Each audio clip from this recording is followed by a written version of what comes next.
അപ്പം കുറേ നാൾക്ക് ശേഷം hello guys, gamer Charlie is here. Okay, നമ്മൾ തിരിച്ചു വന്നു ഗായ്സ്. ഓക്കെ, നമ്മളെ കുറേ ഫ്രണ്ട്സ് നമ്മുടെ കമൻറ്റ് ബോക്സിൽ പറഞ്ഞിട്ടുണ്ടായിരുന്നു കംബാക്ക് വേണം, തിരിച്ചു വരൂ എന്നൊക്കെ.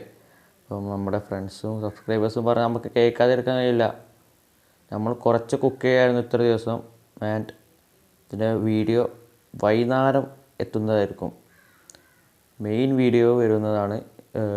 ഈ വീഡിയോയിൽ നമ്മൾ കറക്റ്റ് ഒന്നും പറയുന്നില്ല, എന്താണ് സംഗതി എന്ന് പറഞ്ഞിട്ട് പോകും. നമ്മൾ ആ ഇഷ്യൂ ഉണ്ടായതിൻ്റെ അപ്ഡേറ്റ്, അതായത് ആ ഇഷ്യൂ ഉണ്ടായതിൻ്റെ ബാക്കി എന്താന്ന് നമ്മൾ പറയും.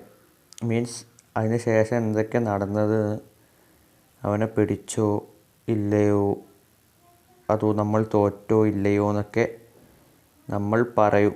ഓക്കെ, നമ്മളല്ല, ഞാൻ പറയും. ആൻഡ് കുറച്ച് മേജർ അപ്ഡേറ്റും കാര്യങ്ങളും ഉണ്ട്. മേജർ അപ്ഡേറ്റ് എന്ന് പറഞ്ഞാൽ മേജർ വീഡിയോ കണ്ടു കഴിഞ്ഞിട്ട് വൈകുന്നേരം കാണുകയാണെങ്കിൽ വൈകുന്നേരം പോയി കാണുക. നമ്മുടെ ചാനൽ ചെക്കൗട്ട് ചെയ്ത് സബ്സ്ക്രൈബ് ചെയ്യുക ഗൈസ്. 50 സബ്സ് അടിച്ചു, പിന്നെ റോഡ് ടു 100 സബ്സാണ് ഗൈസ്. അപ്പം സബ് സപ്പോർട്ട് ചെയ്യുക. ആൻഡ് ഒരു സാഡ് ന്യൂസും കൂടി ഉണ്ടാവും. അപ്പം ഇത്രയേ ഉള്ളൂ. നമ്മൾ മൈൻഡ് നിർത്തിയില്ല എന്നറിയിക്കാൻ വേണ്ടിയിട്ട് വന്നതാണ് ഗൈസ്. മൈൻഡ് നിർത്തിയില്ല എന്നറിയിക്കാൻ വേണ്ടി. ഈഗോ കയറി നമുക്ക്.